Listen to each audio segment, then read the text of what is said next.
My parents forced me out of the family business after 18 years of building it with them. Huge mistake. "You're incompetent," my dad said across the dinner table, his voice cold and final. "You've only gotten this far because of family." My mom didn't even look at me when she added, "It's time for someone else to take over." My younger brother smirked. "Yeah, sis. You've been bleeding the company dry for years." They slid a resignation letter toward me and said, "Sign it, or we'll terminate you with nothing." They called it voluntary. But I knew exactly what it was: a forced resignation, plain and simple. A way to push me out without paying what they legally owed. I stayed calm. "Okay," I said. "I'll resign. But I'll write it myself." I typed one single sentence. 1 week later, my phone rang at 8:12 a.m. Unknown number. "Miss Brooks. This is Alan Fletcher, the family attorney," he said, voice tight but professional. "We need to clarify the precise language in your resignation letter, specifically the part about it being effective only upon full settlement of all agreements." I didn't explain a thing. "You'll figure it out," I said. Dead silence on the line for a long moment. Then he cleared his throat and hung up. Before I tell you the rest, please subscribe to the channel and comment the city you're watching from. I want to see just how far this story reaches. But to understand why I stayed so calm while my own parents and brother were saying those things to my face. My name is Valerie Brooks, and I'm 42 years old. I grew up surrounded by the smell of fresh-cut wood and the constant hum of saws in Grand Rapids, Michigan. That city has long been known as the center of American furniture manufacturing, and at its heart was Brooks Fine Furniture, the company my father, Gregory Brooks, founded in 1995. He started small, a single workshop with a handful of employees, and focused on one thing: crafting high-quality, hand-built hardwood furniture designed to last for decades. No cheap materials, no mass production shortcuts, just solid construction and attention to detail. I started working there part-time while I was still in college. Weekends, holidays, summer breaks. I was in the shop learning every stage of the process from the very beginning. I learned how to evaluate raw lumber for defects, how to cut and join pieces so they remained strong over time, how to sand surfaces smooth enough for a flawless finish, and how to apply layers that protected the wood while enhancing its natural grain. Those early years gave me a foundation no classroom could match. When I graduated in 2008 with a degree in supply chain management from Western Michigan University, I joined full-time, without hesitation. The company was still relatively small, then around 25 employees, one main production building and a basic showroom attached to the workshop. My starting role was operations coordinator, but the title didn't mean much. I handled production scheduling, tracked incoming materials, oversaw quality checks, coordinated shipping, and jumped in wherever help was needed. Over the next 18 years, I built my role into something indispensable. The first pillar of my contribution was deep production knowledge. I became the go-to person for every technical detail on the floor. Our craftsmen trusted me because I could work alongside them at any station operating machinery for precise dovetails, adjusting routers for custom profiles, or hand-applying finishes that required exact timing and technique. I memorized every proprietary method we developed, from our unique aging process that gave cherry wood a rich patina to the specific blend of oils we used for water resistance. If a batch showed even minor cracking after delivery, I could trace it back to humidity levels during curing and adjust the protocol immediately. No one else in the company had that level of hands-on mastery. The second pillar was client relationships. Early in my full-time years, I took over vendor and customer management. I attended industry trade shows, met buyers from national chains, and started bringing in bigger accounts. I secured our first major contract with a high-end retailer that became one of our largest ongoing clients. From there, I expanded the network luxury boutiques in major cities' hotel chains, needing custom lobby pieces, designers specifying our collections for upscale residential projects. Those relationships weren't based on price alone. They were built on trust. Clients knew that when they placed an order with us, I would personally ensure it met specifications, arrived on schedule, and exceeded expectations. Many of them dealt directly with me for years, bypassing sales reps entirely. I negotiated multi-year agreements that provided steady revenue and protected us from market swings. Those contracts formed the backbone of our growth. The third pillar was ownership. My parents had structured the business with a family shareholder agreement from the start. It was clear and legal. Continued employment and meeting annual performance goals earned me additional equity each year. It wasn't favoritism, it was documented compensation for my contributions. By my mid-30s, I had accumulated a significant stake enough to give me real influence and financial tie to the company's success. My father always called it fair recognition for the long hours and dedication I had shown since college. Those shares carried specific protections, including provisions for what happened in the event of major control changes. My track record spoke for itself. Performance reviews were consistently outstanding. I received internal awards for operational efficiency and client retention. There was never a single disciplinary issue in my file. During tough periods like supply shortages after global disruptions, I kept production running by finding alternative sources and redesigning workflows without sacrificing quality. Competitors struggled. We gained market share. I became the institutional memory of the company. New hires learned our standards from me. When accounting needed historical cost data for pricing adjustments, I provided it. When sales pitched a custom line, they relied on me to confirm feasibility and timelines.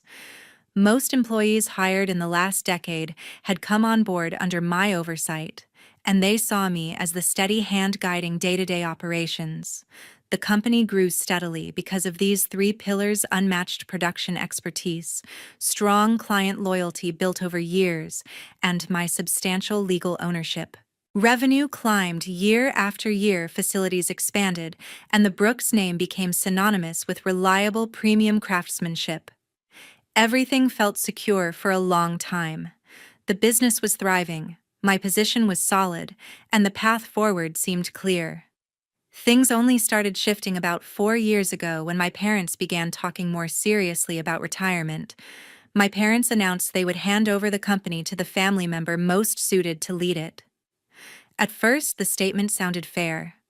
My father had built the business from nothing, and my mother had supported him every step of the way. They were in their late 60s by then and starting to slow down. Talk of retirement came up more often: long vacations they wanted to take, winters in warmer places, time with grandchildren they hoped would arrive soon. They framed the succession as a merit-based decision. Whoever proved ready would take the reins. I assumed that meant me. I had been there longest, handled the most critical areas, and delivered consistent results. But as the months passed, a pattern emerged that made everything clearer. They began investing heavily in my younger brother, Travis Brooks. He was 35, 7 years younger than me, and had only joined the company full-time about 7 years earlier. Before that, he had drifted through a few sales jobs in other industries, nothing tied to furniture or manufacturing. Suddenly, my parents decided he needed formal training. They paid for an executive MBA program, one of those accelerated courses designed for working professionals. Travis took classes on weekends and evenings, came home excited about case studies and strategy frameworks, and my parents praised every small achievement. Whenever he finished a module or presented a group project, they made a point of telling everyone at family gatherings how sharp he was becoming. My father would say things like, "Travis really understands modern business thinking," or "He's bringing fresh ideas we need for the next phase." My mother echoed the same lines, beaming whenever his name came up. Meanwhile, my own contributions rarely got the same spotlight. If I closed a difficult order or resolved a production bottleneck, the response was polite acknowledgement at best.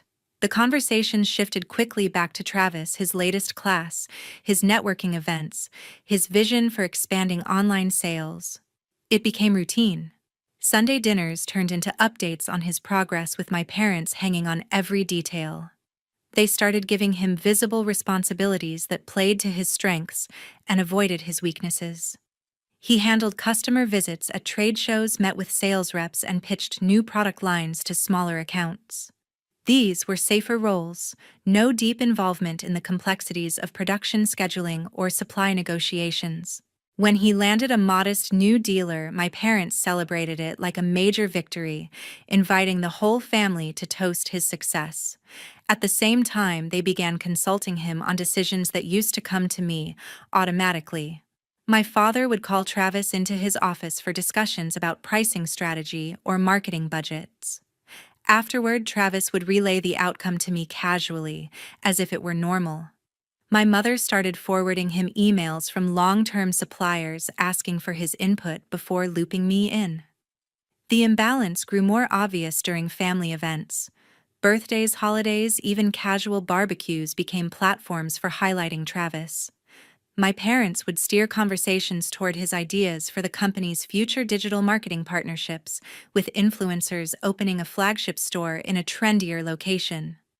They spoke about these plans as if they were already decided with Travis at the center. I watched the dynamic shift in real time. My father, who once relied on my judgment for operational calls, now deferred to Travis on broader direction. My mother, always the peacemaker, smoothed over any questions by saying Travis brought the energy they needed as they stepped back. They weren't choosing the person with the most experience or proven track record. They were choosing the child who made retirement feel easiest, the one who wouldn't challenge their lingering influence, who shared their excitement about stepping away without worry. Travis picked up on the cues quickly. He started speaking with more authority in meetings, dropping phrases from his courses like disruptive innovation or scalability. My parents encouraged it, nodding along and repeating his points later as if they were gospel. If I offered a different perspective grounded in day-to-day realities, the room went quiet, or the topic changed. The favoritism wasn't hidden. Extended family noticed. My aunt would pull me aside after dinners and ask quietly if everything was okay. Employees picked up on it too. Suddenly, Travis was invited to strategy sessions that previously didn't include him. My parents justified it by saying they wanted both of us prepared, but the investment of time, money, and praise told a different story. I felt the ground shifting under me. Years of dedication were being reframed as routine, while Travis's newer involvement was treated as transformative. The message became unmistakable: my role was replaceable. His was the future. The unease settled in gradually. I still performed at the same level, but the recognition tilted entirely toward him. Family conversations revolved around his schedule, his opinions, his potential. My parents spoke about retirement with growing confidence, as if handing over to Travis removed any lingering concerns about the company's stability. They weren't angry with me. They weren't cutting me out completely, not yet. They simply preferred the path that let them walk away feeling secure with their son at the helm, carrying forward the name in a way that matched their vision of ease and continuity. The pattern repeated over those 4 years. Every milestone for Travis became a family celebration. Every routine success of mine passed with minimal comment. The succession plan they described as merit-based revealed itself as something else entirely. Then the actual changes started coming little by little in ways I could no longer ignore. It started with small things like no longer being invited to meetings with major clients. Those sessions used to be routine for me. I would prepare the agendas, review production capacities, and lead discussions on custom orders. Suddenly, the calendar invites stopped coming. When I asked my father about it, he waved it off casually. Travis is handling that one. He's building relationships now. One by one, core responsibilities shifted. Oversight of inventory planning moved to a new manager Travis had recruited from outside. Quality assurance reports that once landed on my desk first began routing directly to him. Purchasing decisions for raw materials, which I had managed for years, required his approval before final sign-off. The changes accumulated quietly. Weekly leadership meetings shortened my updates while extending time for Travis to present his sales pipelines. My parents attended most of them and nodded along as he spoke, rarely asking follow-up questions of me. If I raised concerns about potential delays in upcoming orders, the response was mild reassurance that things would work out. Public doubt crept in during combined family and business gatherings. At one dinner, my mother mentioned a recent client complaint about delivery timing. Before I could explain the supply issue and the fix already in place, Travis jumped in with suggestions for restructuring logistics. My father agreed immediately, saying it sounded proactive.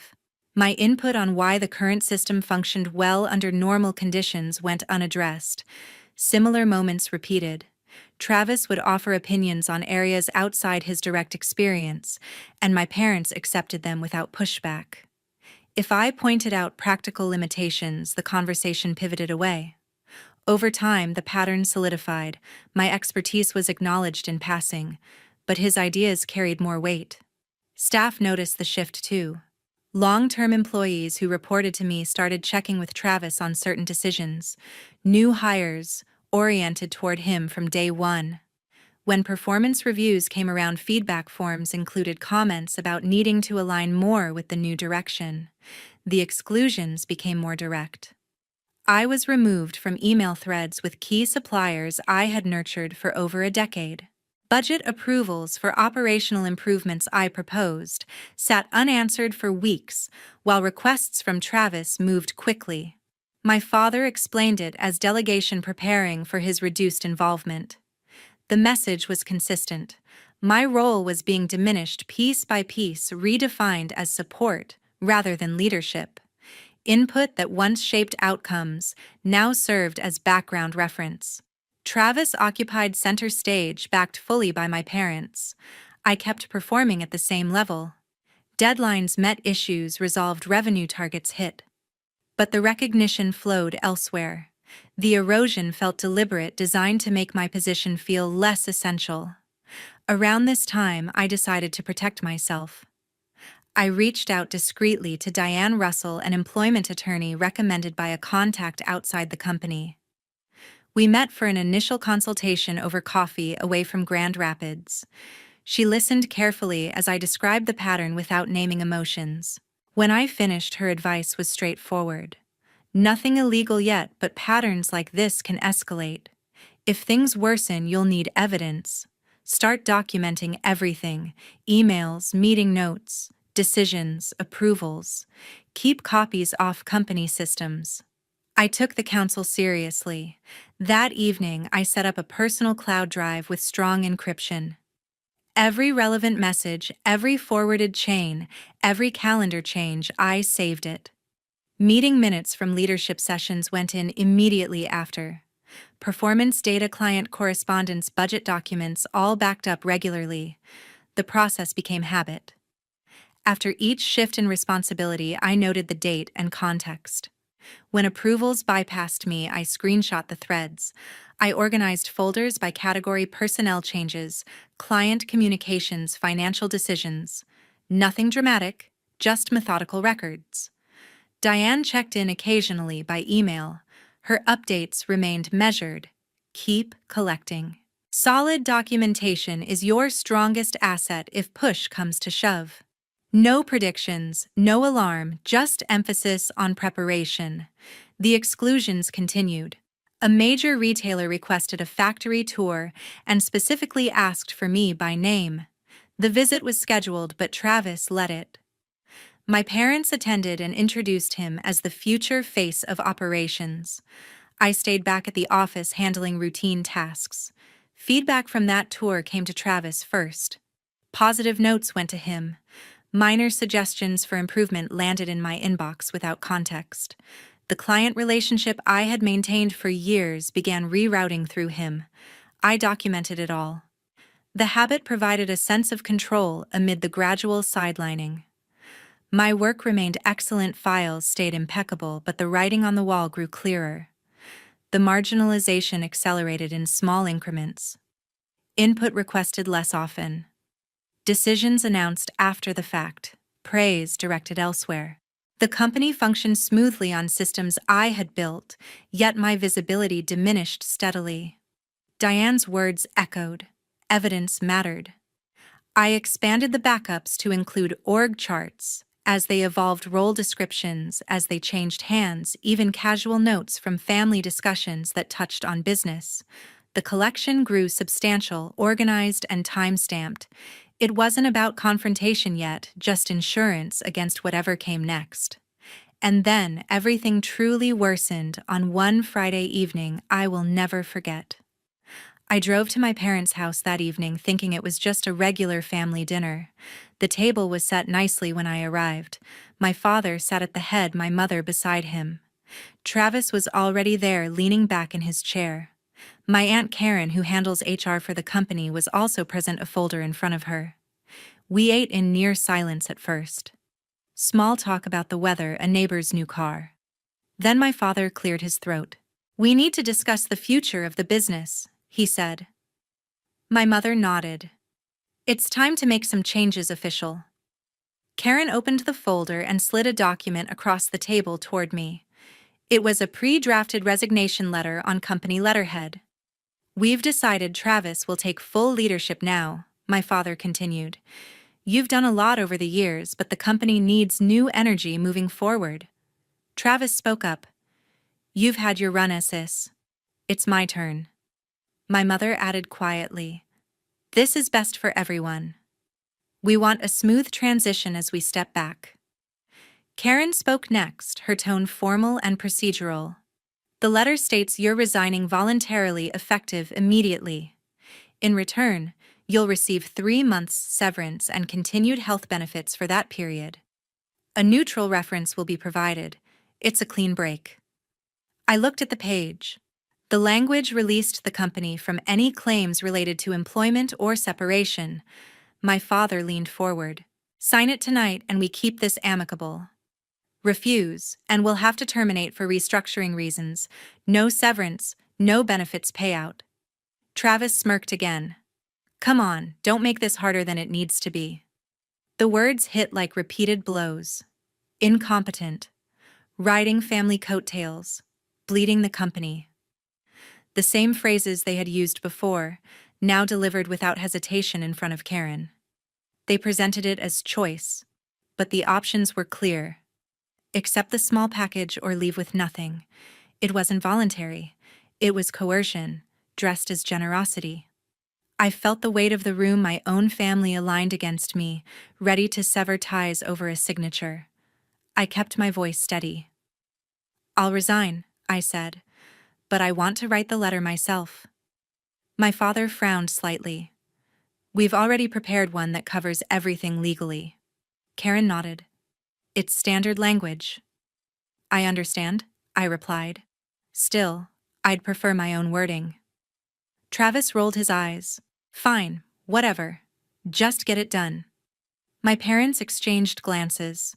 My father shrugged. "As long as it's clear you're stepping down immediately, we need this wrapped up tonight." I pulled out my phone, opened a blank document, and typed one carefully crafted sentence I had prepared months earlier with professional review.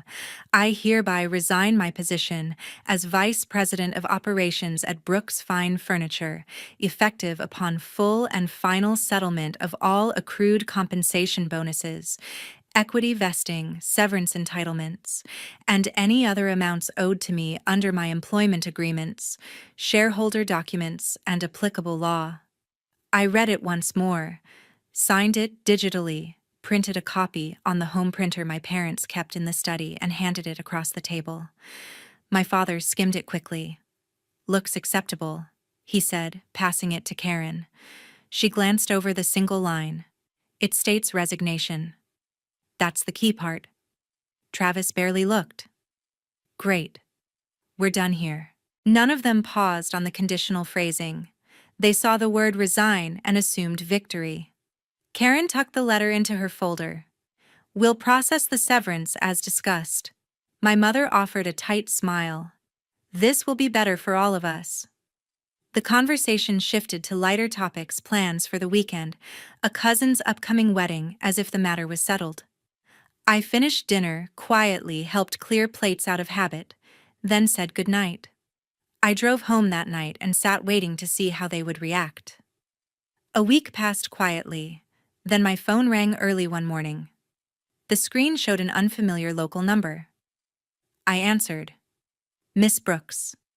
This is Alan Fletcher calling on behalf of your family and the company, he said, voice measured and professional. I'm reviewing the resignation letter you submitted. There's some language that requires clarification before we can process it. I waited. He continued. Specifically, the clause making it effective only upon full settlement of all agreements. Could you explain your intent? I spoke calmly. Certainly. It means exactly what it says. My resignation takes effect only after I receive complete payment of everything owed, accrued salary bonuses, full equity, vesting severance, under the change of control provisions in the shareholder agreement, and any other entitlements required by law. Until that full settlement is made, I remain an employee and shareholder with all associated rights and benefits. Silence stretched on the line. I went on. The shareholder agreement signed years ago includes accelerated vesting and severance triggers when control shifts significantly, which has happened now that leadership is transferring to Travis. Performance bonuses tied to revenue targets I met are also payable upon separation. Michigan law supports enforcement of these written terms. More silence. Then I added the breakdown I had prepared. Base pay through the date of the letter, accrued vacation, outstanding expenses, the annual bonus for the current year prorated based on company performance I directly influenced, full vesting of my equity share valued at current company appraisal, severance equivalent to 18 months' salary plus continued benefits as outlined in the succession protections. Total comes to $1,820,000 plus legal fees if we need to involve courts. Alan cleared his throat. That figure is substantially higher than the 3 months discussed. It's what the contracts require, I replied. You accepted the letter. The condition is now binding. He paused again. I'll need to review this with your parents and Travis. We may have questions. I'm available, I said. He ended the call abruptly. The next few days brought no contact. I continued working remotely, accessing systems as usual, since nothing had been revoked yet. Emails still flowed, schedules remained active. Then Alan called again 4 days later. Miss Brooks, he started, tone less composed. Your family disputes several of these claims. They believe the resignation was unconditional and the severance offer was generous. I responded evenly. The signed letter states otherwise. It was reviewed by multiple people that night and accepted. He tried another angle. Pursuing this could damage relationships permanently. A compromise might serve everyone better. My position isn't about damage, I said. It's about enforcing written agreements. He pressed. They're prepared to offer 6 months severance and partial bonus payout to resolve this amicably. That falls far short, I answered. The documents are clear. The calls escalated in frequency. Alan relayed messages from my parents, disappointment, frustration, appeals to family loyalty. Travis got on one call directly, voice raised. You're holding the company hostage over wording, he demanded. No, I said. You're facing consequences for not reading carefully. My father joined another conversation, sounding weary. Valerie, think about what this does to all of us. Just take the original offer and move on. I held firm. The offer doesn't match what's owed. My mother tried separately, voice softer. We never meant for it to come to this. Can't we find middle ground? Diane reviewed every exchange, advising me to stay factual and documented. Alan's tone shifted over the weeks. Early confidence gave way to urgency. He began acknowledging specific clauses. The vesting acceleration does appear triggered while still pushing lower numbers. They countered with 9 months' pay and half the equity value. I declined. Then 12 months plus full bonus but no vesting. Declined again. Each refusal prompted longer pauses, consultations I could hear in background murmurs. One evening call included all of them on speaker. Travis accused me of greed. My father warned about legal costs. My mother pleaded for peace. I repeated the same points: contracts, accepted letter, enforceable terms. Alan interrupted the family at one point. She's correct on the key provisions. Fighting this risks more exposure. The panic became palpable. Offers climbed 15 months, then full severance with partial vesting. Still short. Diane sent formal demand letters outlining case law on conditional resignations and shareholder rights in closely held companies. The final counter came after 3 weeks of back and forth. Alan called alone. "We're prepared to meet the full amount," he said, voice flat. $1,820,000 wired within 10 business days, plus your documented legal fees, in exchange for a mutual release and confidentiality. I confirm the terms match the contracts. He added, "Your family hopes this ends, matters cleanly." I agreed to the settlement. After several tense weeks of negotiation, the money finally arrived in my account. The day the wire transfer arrived in full, along with Diane's legal fees covered, I didn't feel any sense of victory. I sat at my kitchen table staring at the bank notification. The amount matched every penny outlined in the agreements. The settlement release was signed by all parties. My resignation became official the moment the funds cleared. I blocked the family phone numbers that same afternoon. No dramatic messages, no explanations, just silence. Emails from my parents went unread and archived. Travis tried reaching out once through a mutual cousin. I didn't respond. The cutoff was complete. No holidays, no updates, no contact. The people who raised me became strangers by choice mine this time. In the months that followed, news about the company reached me through industry channels and former colleagues who still checked in occasionally. The first major contract loss came about 4 months later. A long-standing national retailer decided not to renew. They cited inconsistent communication and missed customization details that had never been an issue before. Travis handled the account personally by then, but the relationship had always rested on trust, built over years, trust tied to my direct involvement. Other clients followed gradually.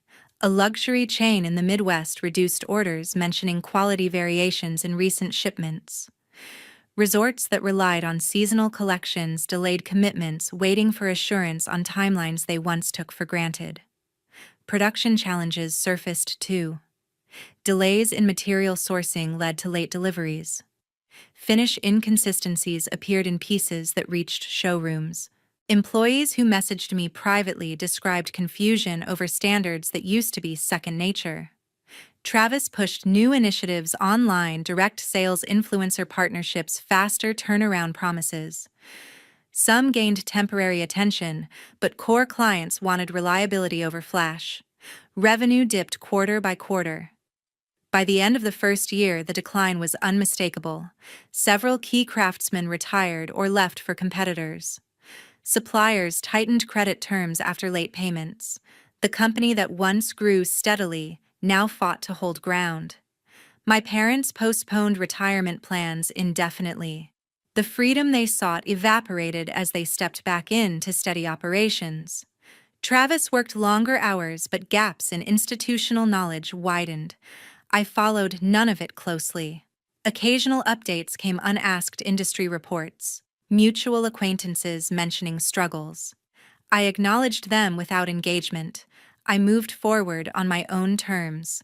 Consulting work started small, helping other manufacturers streamline processes, advising on contracts for family-run businesses. Rates reflected my experience. Clients valued straightforward guidance without emotional baggage. Life simplified. No family obligations, no expectations tied to blood. Decisions rested solely on what served me. The settlement provided security. Investments grew quietly. I relocated to a smaller place outside the city, closer to lakes and quieter streets. I never regretted the silence. Attempts at reconciliation came once or twice, brief emails from my mother expressing sadness. A voicemail from my father suggesting coffee. I left them unanswered. The company continued sliding. Market share eroded further as competitors filled voids. The Brooks name lost some of its former weight in Grand Rapids circles. I learned a clear lesson from the entire experience. In family business, affection doesn't replace clear paperwork. Assumptions about loyalty can cost everything. Document rights early, enforce them without hesitation when necessary, and accept that protecting yourself sometimes means walking away completely, even from the people closest to you. That's the reality I live with now. Cold, perhaps.